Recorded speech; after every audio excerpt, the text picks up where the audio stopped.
కరీంనగర్ వ్యాప్తంగా కూడా రైతన్నలు రోడ్డున ఎక్కే పరిస్థితి దాపురించింది.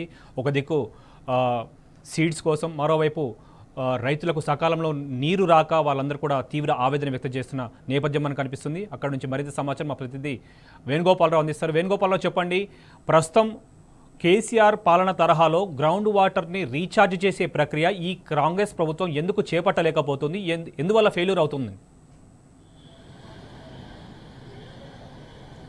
అంటే ముఖ్యంగా శోభన్, ఇప్పుడు కనుక రాష్ట్ర ప్రభుత్వం ప్రాజెక్టులపై నిర్లక్ష్యం వహిస్తే మాత్రం భవిష్యత్తు అంధకారంగా మారే అవకాశం అయితే స్పష్టంగా కనిపిస్తుంది. ఎందుకంటే ప్రాజెక్టుల విషయం పట్టించుకోకుంటే భూగర్భ జలాలు ఎండిపోతాయి. భూగర్భ జలాలు ఎండిపోతే మాత్రం మళ్లీ రైతులంతా కూడా బోర్ల మీద ఆధారపడాల్సిన పరిస్థితి అయితే స్పష్టంగా వస్తుంది. ఒకవేళ బోర్ల మీద ఆధారపడితే అంటే గ్రావిటీ ద్వారా నీళ్ళు వచ్చినప్పుడు వ్యవసాయానికి ఎటువంటి వారికి నష్టం ఉండదు, కష్టం ఉండదు, ఖర్చు కూడా ఉండదు. కానీ ఒకవేళ కనుక ఇవే నీళ్లు చెరువులలో, కుంటలలో, చెక్ డ్యాంలలో లేకపోవడము, ప్రాజెక్టులలో లేకపోతే మళ్లీ బోర్లు వేసుకోవాల్సిన పరిస్థితి వస్తుంది. బోర్లు వేయడమే కాదు, విద్యుత్ కూడా అవసరం పడుతుంది. అంటే మరోవైపు బోర్ల ఖర్చే కాకుండా విద్యుత్ వినియోగానికి కూడా ఖర్చు పెట్టాల్సిన అవసరం ఉంటుంది. అంటే ఒకప్పుడు గ్రావిటీ ద్వారా వచ్చేది. అంటే ముఖ్యంగా గత మాజీ సీఎం కేసీఆర్ గారు చేసినటువంటి ఒక గొప్ప నిర్ణయం ఏంటంటే, బాబ్లీ ప్రాజెక్ట్ మహారాష్ట్రలో కట్టినప్పుడు అప్పుడు ఉన్నటువంటి ప్రభుత్వాలు ఏనాడు కూడా పట్టించుకోలేదు. ఎస్ఆర్ఎస్పీ విషయానికి వస్తే ఒక ప్రశ్నార్థకంగా మారింది. తెలంగాణ అంతా కూడా బీడుగా మారే అవకాశం ఉంటుంది. ముఖ్యంగా కాకతీయ కెనాల్ కింద పండే పంటలను కూడా పండని అవకాశం ఉంటుంది. ఈ ఎస్ఆర్ఎస్పీ కనుక సరిగా నిండకుంటే మాత్రం చాలా కష్టమైన పరిస్థితి ఉంటుంది. కనుకనే కాళేశ్వరం ఒక బృహత్తర కార్యక్రమం తీసుకొచ్చిన నేపథ్యం ఒక్కటైతే, కాళేశ్వరం ద్వారా చూసుకుంటే ఇటు కాళేశ్వరం కన్నెపల్లి నుంచి మొదలు పెడితే అన్నారం, సుందిల్లా, ఎల్లంపల్లి, ఇటు మిడిమానేరు, ఇటు ఎల్ఎండి, అన్నపూర్ణ, కొండపోచమ్మ, మల్లన్న సాగర్ వరకు కూడా అంటే ఎండాకాలం వరకు కూడా నీళ్ళు ఇవ్వచ్చు. ఇంకోవైపు ఇటు బాబ్లీ ప్రాజెక్ట్ ద్వారా ఎస్ఆర్ఎస్పీ కూడా దానికి ఒక ప్రశ్నార్థకంగా ఉంది. దీనికి కూడా మనం నీళ్లు అందించాలనే ఒక లక్ష్యంతో ఎస్ఆర్ఎస్పీ పునర్జీవన పథకం అనే ఒక బృహత్తర కార్యక్రమం. ఎందుకంటే రివర్స్ పంపింగ్ ద్వారా నీళ్లు ఎట్లయితే తెచ్చారో, రివర్స్ పంపింగ్ ద్వారా వరద కాలువ నుంచి అవసరం అనుకుంటే ఎస్ఆర్ఎస్పీని కూడా నింపేందుకు కూడా ప్రణాళికలు చేసినటువంటి పరిస్థితి. కానీ వేణుగోపాలరావు, మేడిగడ్డను కూడా రిపేర్ చేస్తే గోదావరి పరవలు తొక్కేది కానీ రైతన్నలు ప్రశ్నిస్తున్నారు.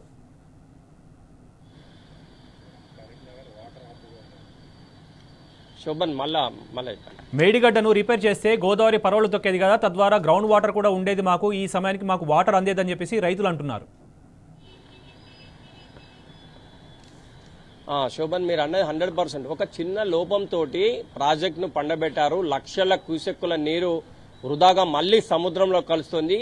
ఇప్పటికైనా రాష్ట్ర ప్రభుత్వం దీనిపై స్పందించాల్సిన అవసరం ఉంది. ఈ యొక్క చిన్న రిపేర్ను చేసినట్టయితే అదే 16.17 టీఎంసీల కెపాసిటీ అదే మేడిగడ్డ ప్రాజెక్టులో నింపొచ్చు. అన్నారం, సుందిల్ల కూడా నింపొచ్చు, ఎల్లంపల్లి కూడా నింపొచ్చు.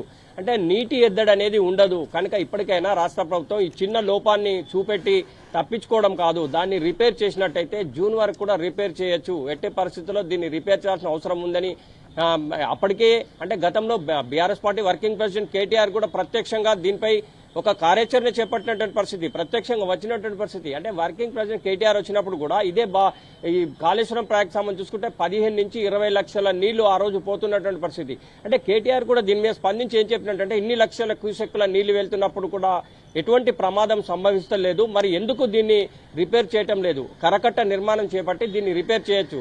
భూకంపం వచ్చినా కూడా ఎలాంటి అంటే రిపేర్లు కాలేదు, దానికి ఎటువంటి ప్రమాదం జరగలేదు. మరి ఎందుకు రాష్ట్ర ప్రభుత్వం కావాలనే దీని మీద మీనావేశాలు లెక్కిస్తోంది?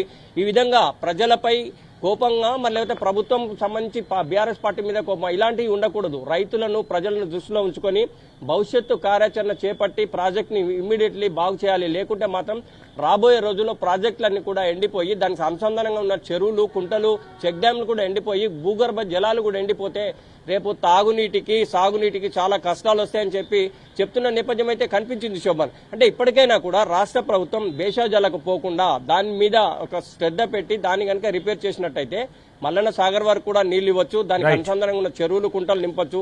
ఇటు ఎస్ఆర్ఎస్పీ పునర్జీవన పథకం ద్వారా అవసరం అనుకుంటే వర్షాలు పడకుంటే కూడా భవిష్యత్తులో ఎవరికి నీటి ఎద్దడి రాకుండా ఎస్ఆర్ఎస్పీని కూడా నింపొచ్చే ఒక అవకాశం అయితే ఉంటుంది. కానీ దీని మీద ఎటువంటి శ్రద్ధ చూపించలేదని చెప్పి ఈరోజు ఉదయం మాజీ ఎంపీ బోయినపల్లి వినోద్ కుమార్ కూడా చెప్పినటువంటి పరిస్థితి అయితే మనకు కనిపించింది శోభన్.